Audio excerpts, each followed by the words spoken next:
It's the final countdown.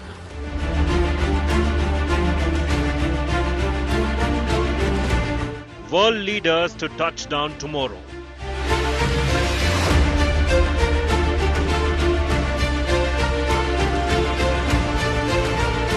Delhi all set for a Desi welcome.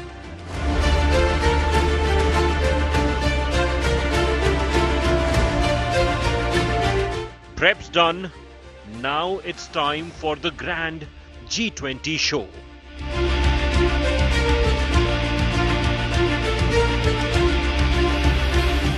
Namaste G20.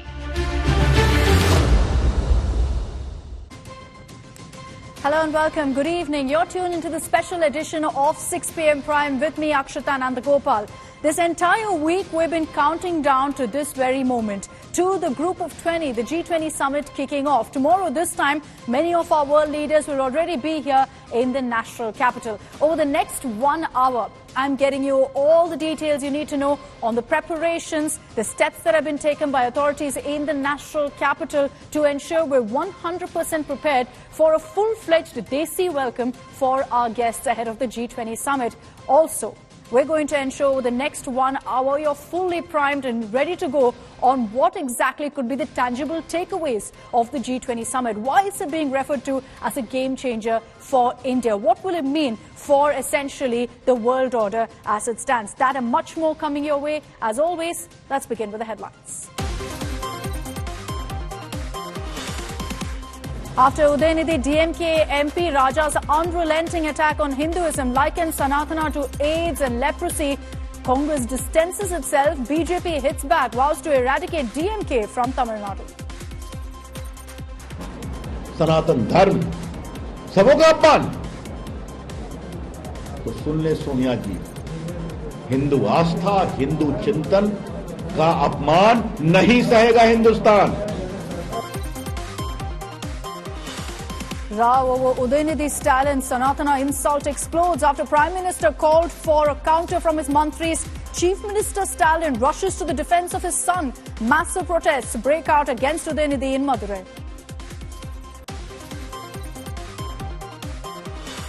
Big showdown over Bengal minority panel as it has only Urdu-speaking Muslims. BJP lashes out, asks why no Sikhs, Christians or Jains in the committee.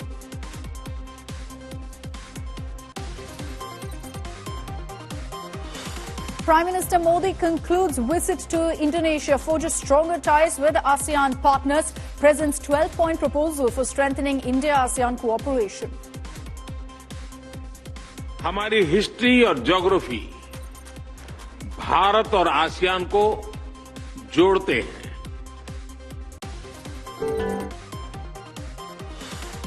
Aditya L1 shares a stunning selfie, as you see on your screens there, with the Earth and Moon from space. ISRO also announces that the mission attained a new higher orbit around the Earth.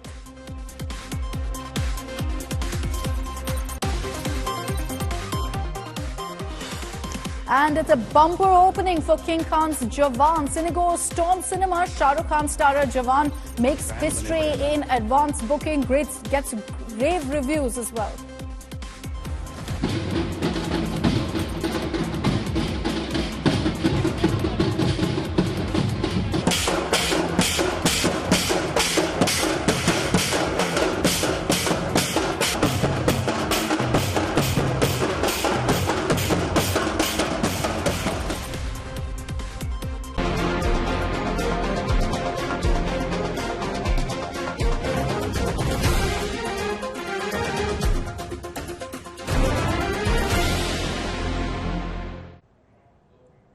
India is all set to say Namaste G20 to all of the world leaders who will be touching down in the national capital come tomorrow. Last-minute preparations that are underway. I've been on ground getting you for the last many days all the updates on how Delhi's been completely decked up and spruced up for this very moment. Last-minute hectic activities that are underway. The Prime Minister himself is now closely tracking all of the latest updates that are coming in, reviewing all the preparations on ground. Security has been tightened.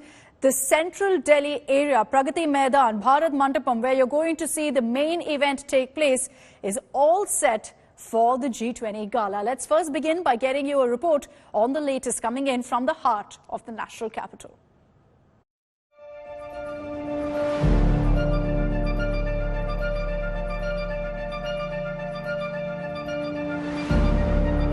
Illuminated, resurfaced, embellished. India set for the global carnival of geopolitics and economy. The world's most powerful en route to New Delhi for the G20 Summit starting September 9th. Expectation is very high, although at the same time also because of this situation and context, especially geopolitical situation context, which is not easy.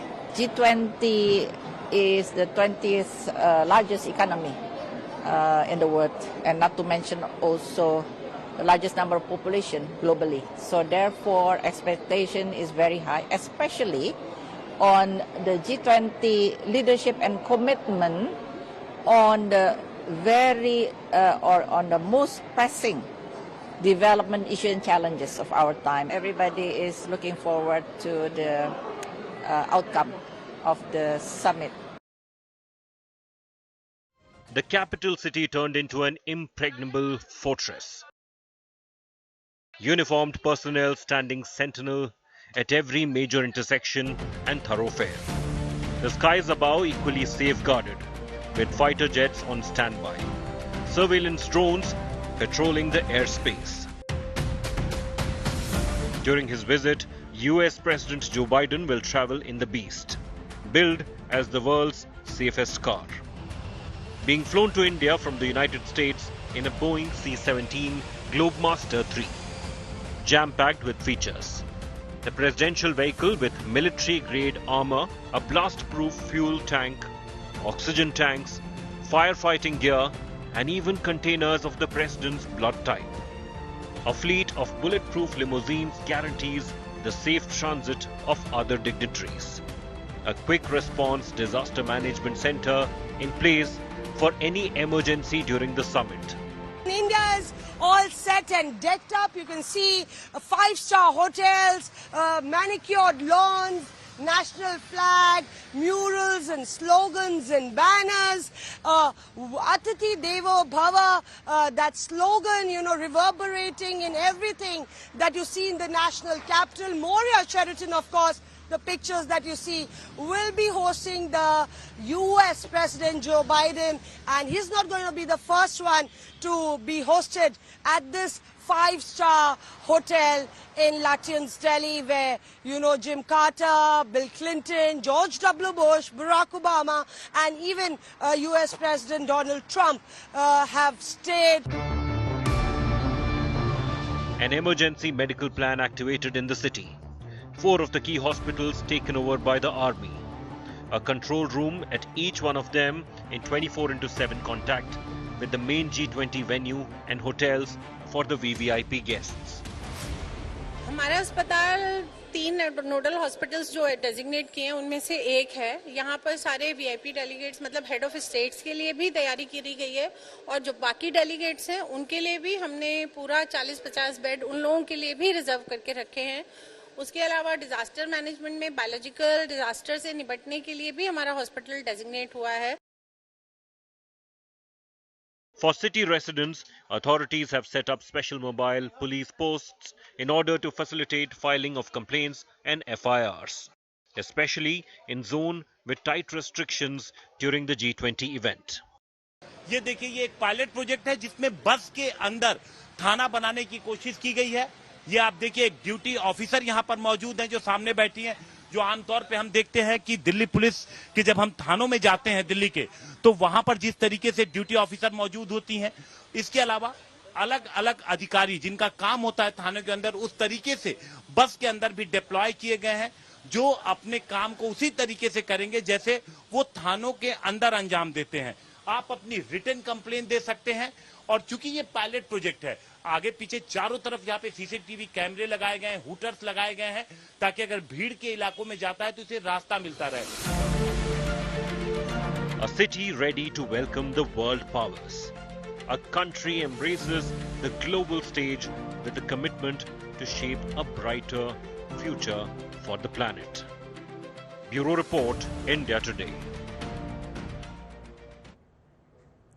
And I'm sure you're wondering, when do these world leaders touch down in the national capital? We've accessed the full schedule here on India Today. The arrivals begin as early as 5 in the morning. But your high-profile world leaders, part of the G20, when do they touch down in Delhi? Let me break that down for you right now. At 8:50 a.m., you'll have Giorgia Meloni, the Prime Minister of Italy, touching down, and she will be received by Minister Shobha Karandlaje. Remember, for each case, you're going to have a minister receiving them at the airport. Rishi Sunak, the Prime Minister of the United Kingdom, will reach Delhi at 1:40 in the afternoon. Minister Ashwini Kumar Choudhary will be there to welcome him. Now, the Crown Prince of Saudi Arabia, Mohammed bin Salman, will reach in the evening at about 4:50 p.m. and post that all your high-profile world leaders will touch down. Anthony Albanese, Prime Minister of Australia, who's visited before as well, will be coming at 6:15 in the evening. He will be received by Union Minister Rajiv Chandrasekhar.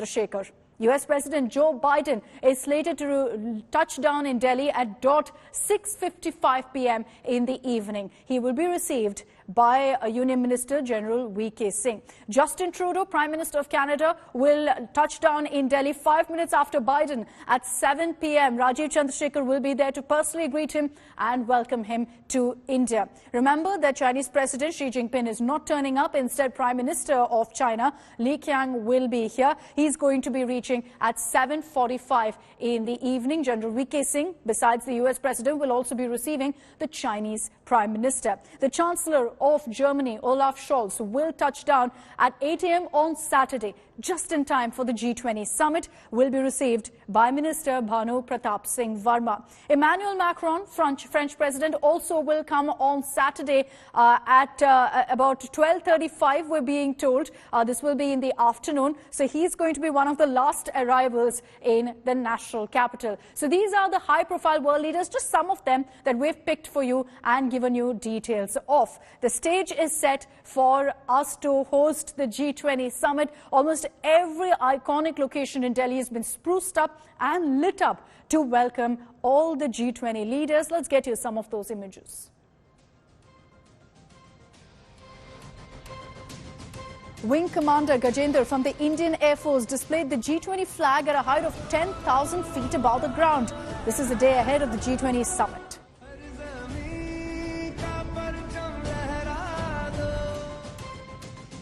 DRDO's counter-drone systems have been deployed in the diplomatic enclave by security agencies to provide protection against drones to foreign visitors. Defense sources say that these systems can tackle drone threats from long distances.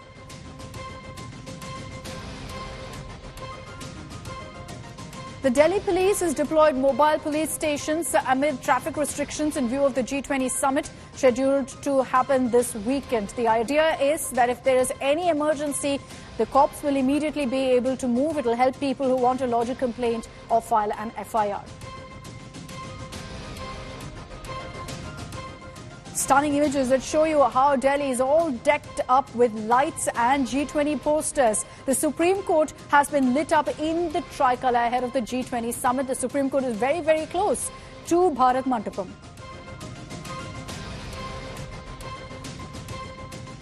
Renowned sand artist Sudarshan Patnaik has welcomed US President Joe Biden in his own unique way with this giant sand sculpture of Biden with 2,000 diyas at the Puri beach.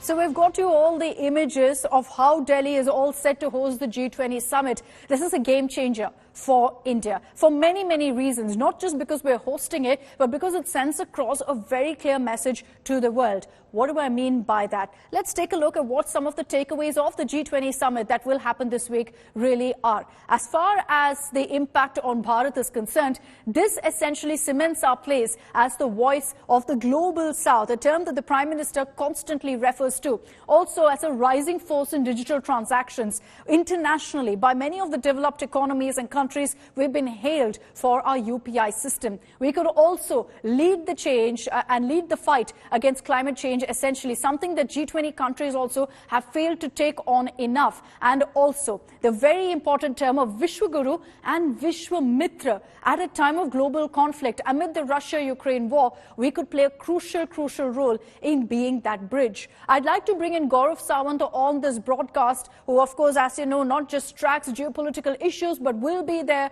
on the ground at Bharat Mandapam to get you all of the updates that come in when the G20 summit kicks off. Gaurav, there's a lot of focus on the takeaways really from the G20 summit and what it means for India. Not just about the optics, but also going beyond that in the global order.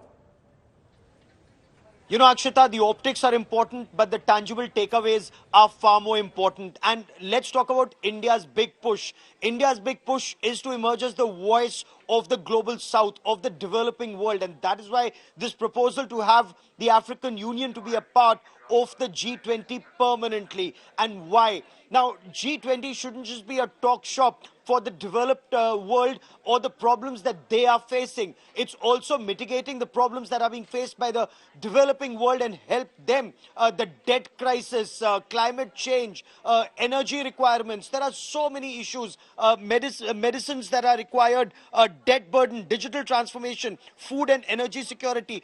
All of this is something that India is pushing on. Once again, very important, while the West wants to focus on the Russia-Ukraine war, India has repeatedly insisted this isn't the platform for it. There is a United Nations. This is a platform where the world needs to come together, the most powerful economies and the developing economies, and everyone moves together for a better tomorrow, for a better future. And priorities of the developing world need to be heard and need to be addressed. So that is what India will insist on, has been trying to insist on. This is just the summit. Last 1 year, 200 different meetings, 50 different cities. The effort has been one, be the voice of the global south. All the issues where you have divergence, keep them aside or address them the best way possible.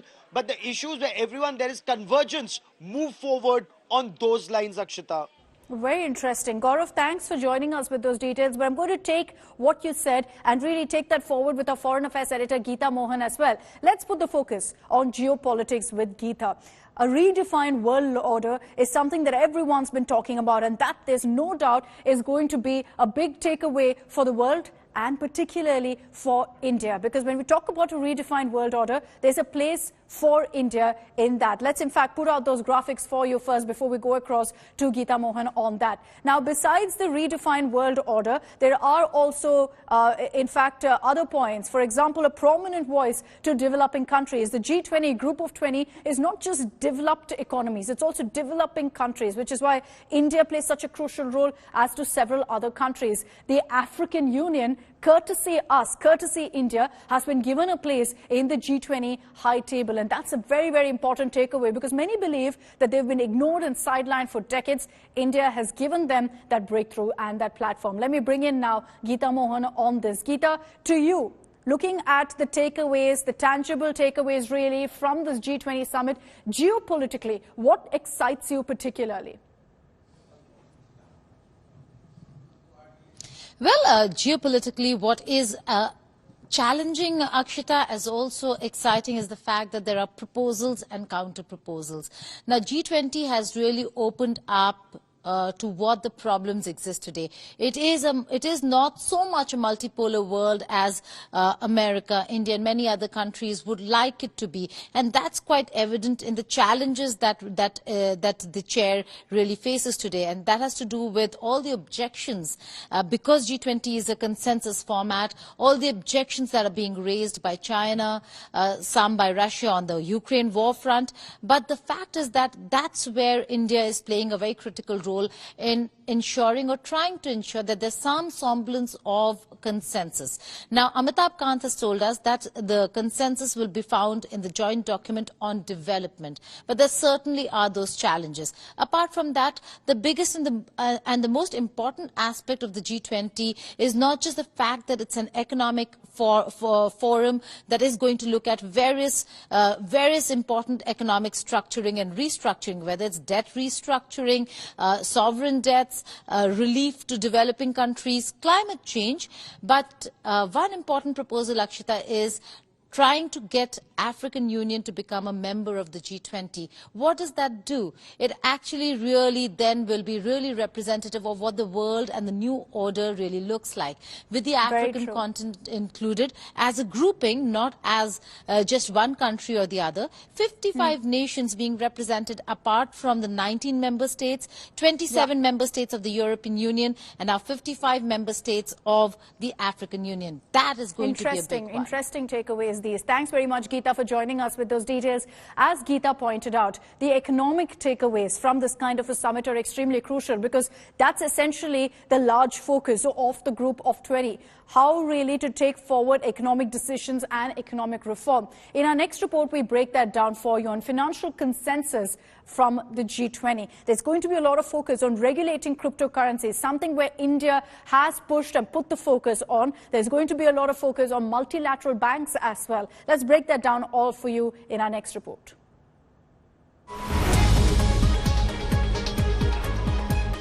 For the past 2 years, India has been pushing for global regulations on cryptocurrencies. Even as Bitcoin prices crashed last year after zooming to $64,000, the Finance Minister and the RBI have been highlighting what a threat the unregulated digital currencies could be. According to highly placed sources, the G20 Leaders Summit is expected to take up discussions on the way forward for regulating cryptocurrencies. The synthesis paper prepared by the IMF and the Financial Stability Board has laid down a comprehensive roadmap on building blocks for regulating these assets. This will now be taken up for further discussion at the summit this weekend, and there are indications that a consensus is in sight. India's presidency has put on table in the G20 issues related to regulating or understanding that there should be a framework for handling issues related to crypto assets. Active discussions are happening. Content-rich papers from institutions like IMF, FSB, OECD are all being discussed on various issues, and on crypto, IMF and FSB have also given their synthesis paper. There is also likely to be forward movement on reforms and strengthening of multilateral banks, in particular the recommendation on the capital adequacy framework. There is also growing support for overall reform of NDBs to articulate the voice of Global South. There has also been progress on the use of digital public infrastructure for financial inclusion.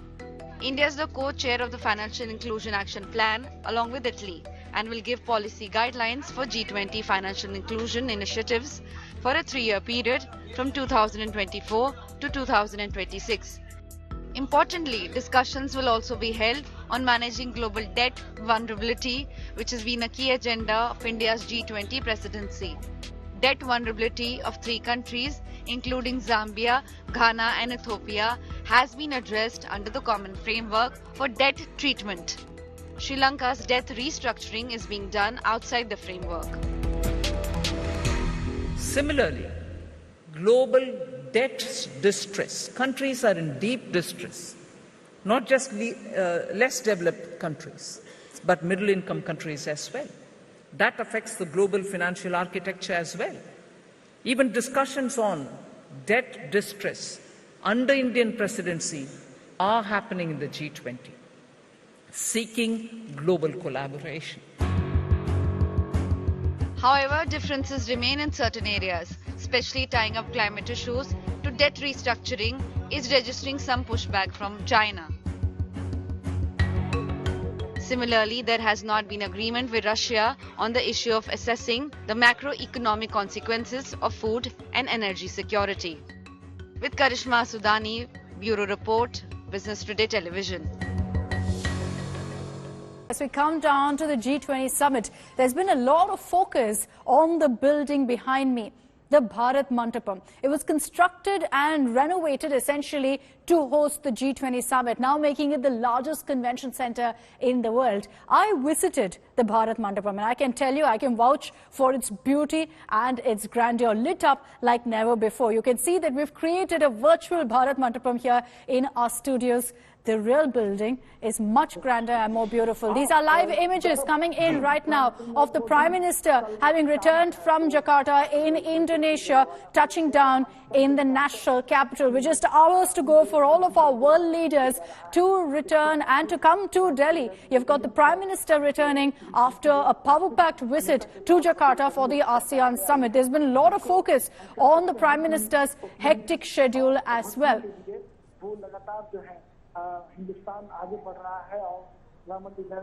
So now he's back in Delhi. We're being told that the Prime Minister will be now immediately getting down to action to figure out whether we're fully set for the G20 summit. He's been personally monitoring, reviewing all preparations. So right after this, from the Palam airport, the Prime Minister is going to be making his way to a review meet as well on all the setup that's been made in the national capital for the G20 summit. Busy schedule, busy times for the Prime Minister. He flew down to Jakarta for just about a 24-hour visit in which, of course, several big takeaways came in from the India-ASEAN summit and interacted with diaspora. Now he's back in the national capital, knowing full well that the next few days is extremely crucial for India. Aishwarya Paliwal is joining us live from outside the Bharat Mandapam in Pragati Maidan, beautifully lit up, I'm sure, Aishwarya. We're just getting in images right now of the Prime Minister back in the national capital, and it's back in fact to work for him. He's had barely any time to rest. He's touched down now in Delhi, and we understand that he's going to be making his way in for a review meet for the G20 preps now.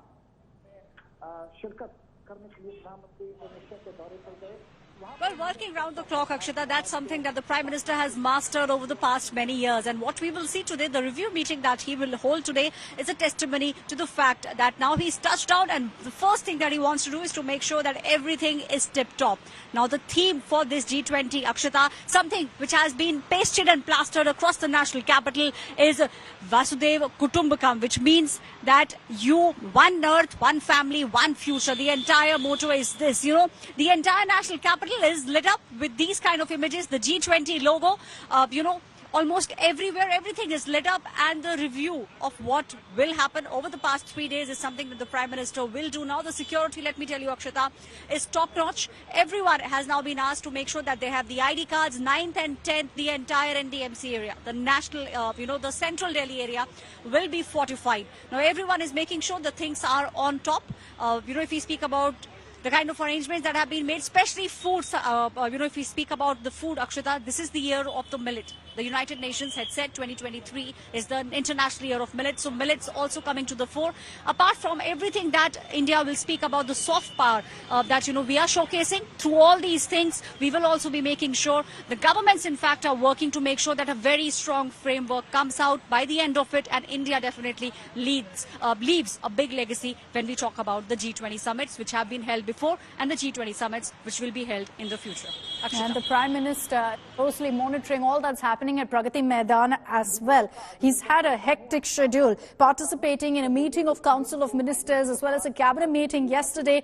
After back-to-back meetings, he took off for Jakarta last night at 8 p.m. Less than 24 hours, he's back now in the national capital. So a whirlwind trip to Jakarta, but the Prime Minister putting the focus on diplomacy. And that's why making it a point that he was a part of the ASEAN summit despite the hectic schedule and despite the hectic times right now in the national capital. He's back now, and today, as he's touched down just minutes ago in Delhi, we're being told he's now going to be a part of a review meet to ensure everything is in place for the G20 summit and for the world leaders reaching tomorrow in Delhi.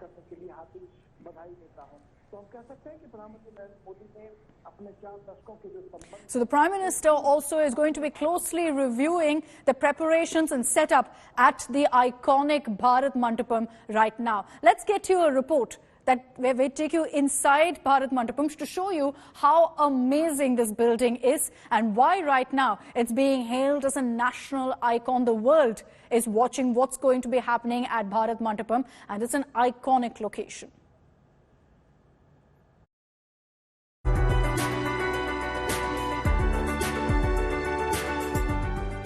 On 26 July, Prime Minister Narendra Modi inaugurated the Bharat Mandapam flying a drone. With that, India got a brand new International Convention Centre. Spread across an approximate campus area of 123 acres, this majestic convention centre is going to be the nerve centre for the G20 Summit.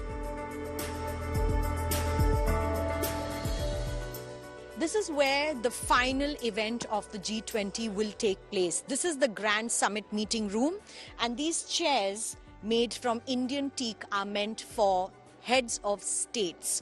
160 seating capacity in this entire giant hall with, of course, the host country, India, and its Prime Minister, Narendra Modi, will be spearheading the G20 from this very hall. And as you can see, the mixture between the Indian and international cultures, another grand chandelier brought in from Czechoslovakia, juxtaposing with it the Indian style paintings that mark a significance and amalgamation of both Indian as well as international cultures. Adorned with artwork from every state in India, it's a swanky, high-tech, ultra-modern convention centre, millennium-ready, yet steeped in ancient Indian heritage. The depiction of yogasanas are the starting point of the entrance to the entire Bharat Mandapam at the Pragati Maidan, depicting India's cultural ethos related to yoga and International Yoga Day. Each floor, each room has a distinct imprint of Indian art and culture. This is the area on level 2 where the international dignitaries will come in, but they'll be welcomed by the Indian culture of 5 elements which India holds very dear in all its teachings. And in Devanagari written here, Akash, Vayu, Agni, Jal and Prithvi is the ethos of how India has kept its Indian heritage intact. And with this will begin the G20 pre-area summits, where the dignitaries will follow to the main hall. Building of Bharat Mandapam was started in October 2016. 7 years later, it stands as a pride of modern India. Now, exhibitions and conventions go hand in hand. Whenever we have exhibitions, the exhibitors require a convention center, and wherever we have convention centers, they require the participants require exhibition space. So this was missing. Now with creation of this facility and Bharat Mandapam International Convention Centre, we are able to address this gap, and we are able to pose this as an international convention center which is comparable to the best in the world. So this missing link has now been addressed. And now we'll take you to level 3, which has a plenary hall as well as a multi-purpose hall made to equip at least 7,000 people all together for various cluster of events that can be held together at this very platform. The Prime Minister himself has been supervising the construction, and his suggestions improve the centre further.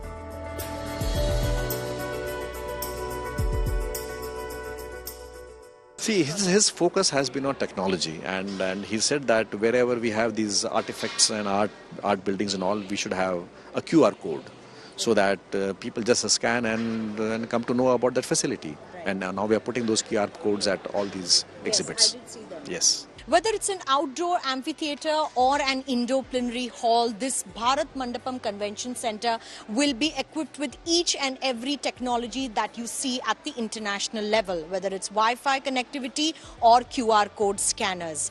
Even after the G20, the Convention Centre will continue to uphold India's international image of having in international state-of-the-art convention centres.